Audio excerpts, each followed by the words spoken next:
We are joined now by our Senior Counsel for Global Affairs, former Secretary of State Mike Pompeo. Secretary Pompeo, I want to get right to it. You've got a new piece up at ACLJ.org. People can check out called the quote, "The United States must stand by its commitments to assist Israel's Iron Dome." We saw last week, we talked about it, the extreme left tried to strip the funding from the spending bill for the Iron Dome because it's a joint U.S. and Israel program. The creation of the Iron Dome was a joint U.S. and Israel program. Forced Congress, they ultimately did it. It wasn't a hard vote, but they had to do a standalone, separate bill to fund it. I just want for you to have that opportunity to explain to people the importance of the Iron Dome, the importance of the alliance that it puts between the U.S. and Israel, because it's not just something we send money to, it's something we develop together. Jordan, it's certainly true. Iron Dome was a project that the United States and Israel worked on together for a long time. It was a joint effort because the mission was joint. The mission was to protect civilians inside of Israel. That would include Americans who travel to Israel. We have millions who do that every year, and to protect them from attacks from the rockets that have come out of Gaza for too long, the Iranian weaponry that comes out of Gaza and has killed so many people. Not only has it killed its intended victims, civilians inside of Israel, but folks inside of Gaza as well. And so last week when we were watching the progressive element of the Democrat Party take control of the party and strip out funding for this important project, a project that was about peace and stability. And you know this, Jordan, when you have deterrence in that way, there's less likely to be an offensive action.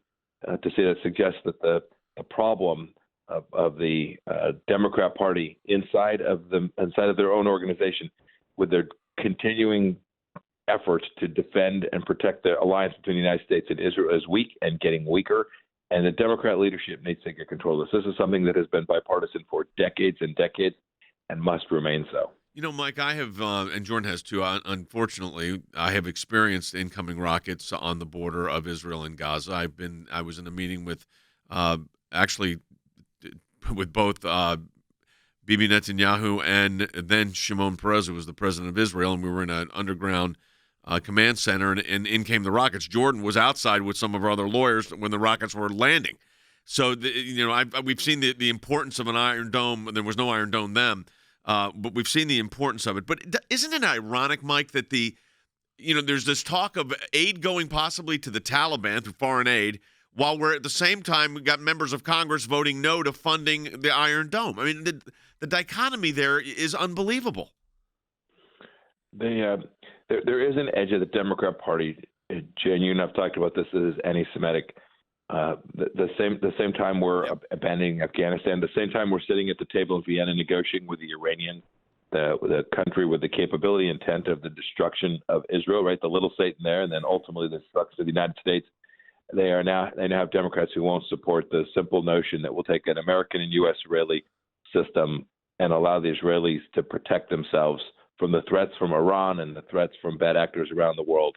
It was mind-boggling. And then to see them flip and everybody vote for it and say nothing to see here, folks, is hypocritical to the nth degree.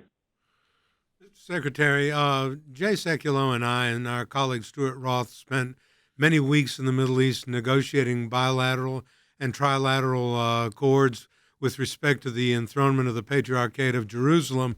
Several years ago, the Orthodox Patriarchate of Jerusalem, and we know that it's a very difficult task to try to bring together what is a nine-faceted situation. When you were Secretary of State, we saw so much advancement with the Abraham Accords, which I think was a tremendous achievement. Is the left threatening all that progress with the moves that they are making now that are affecting the Middle East? I don't think there's any doubt that some on the left are trying to undermine it. Others are more passive and just they won't mention the words Abraham and Accords consecutively and don't want to acknowledge that good things can happen or good things, in fact, did happen in the Trump administration. So there's a little bit of that. I think it's either envy or, frankly, disdain for the work that we did. I think in the end, the Abraham Accords survived because it makes sense for the people of the Emirates and Bahrain and Sudan and Morocco to recognize Israel, but expansion of that. We were working diligently to continue to expand peace and prosperity and to isolate Iran even further. That is very unlikely to happen because this party has decided that Iran is a stabilizing force and they force for good in the Middle East. We know that's not true.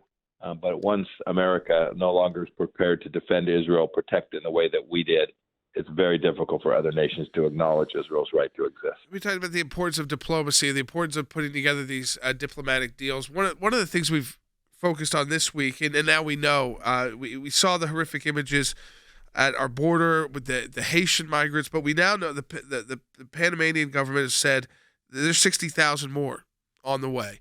And we understood the importance. It was surprising, shocking, I think, to the Washington establishment what the Trump administration, what you were able to do in negotiating with the countries to our southern border, and whether that's in against Central America, whether it's the Remain in Mexico policy. These ideas, though, that if we don't negotiate, if we don't provide incentives, these countries will let us know, hey, these people are coming, but they're not doing anything. They don't really have the incentives or the I guess the reason to. They're not going to do it on their own goodwill to house these people or resettle them within the region that they already exist. But that was done under the Trump administration. We didn't have to. We figured out a new way to deal with our allies, the countries at our southern border, so that we could deal with these migrant waves. And the Biden team, it's like the Abraham Accords, same kind of thing. They just abandoned the whole idea. Yeah, Jordan, you have to believe at some point that President Biden has now just accepted that the Open Borders Caucus of his party is going to control how they treat our southern border. Drugs, fentanyl, at levels we've not seen before crossing across our border. We saw with the 15 Haitians. Secretary Mayorkas didn't know how many, but he knew that they'd all been released inside the United States. And now we see that the Panamanians had told us this was going to happen, and we took no action to preserve and secure America. It's truly remarkable. We had a roadmap, just as we had a plan for Afghanistan, right. Just as we understood how to protect and defend the relationship between the United States and Israel, and we're doing it. We had a plan for delivering a secure southern border. They walked in, they ripped it up, and you can see the calamity. There will be more kids killed from drugs as a result of this. There'll be more migrants who are raped and tortured by the cartels. It's bad for American security. These policies make no sense for the American people, and I hope the administration will come to see that some of the work that we did actually delivered really good outcomes, and they shouldn't be afraid to acknowledge that and continue them. Mike, we did a multi-year project at the ACLJ. I mean, it spanned almost 5 years, and that was drafting model legislation to be utilized by all 50 states regarding sex trafficking because it's such a huge issue.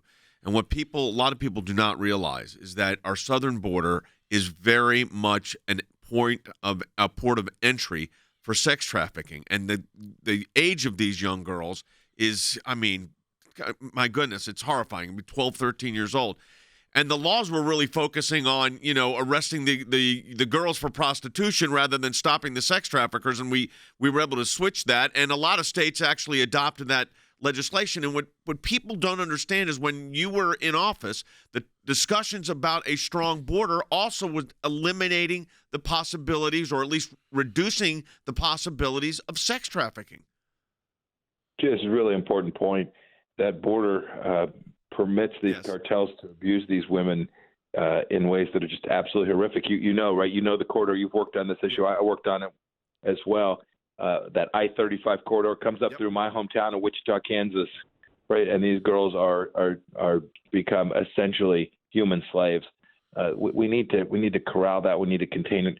It's not just the fact that we have illegal immigrants. That's certainly enough. It breaks our law, but it is the human tragedy that follows from those decisions that is just so heartbreaking. And Remain in Mexico was working. This administration came in and just ignorantly tore it up.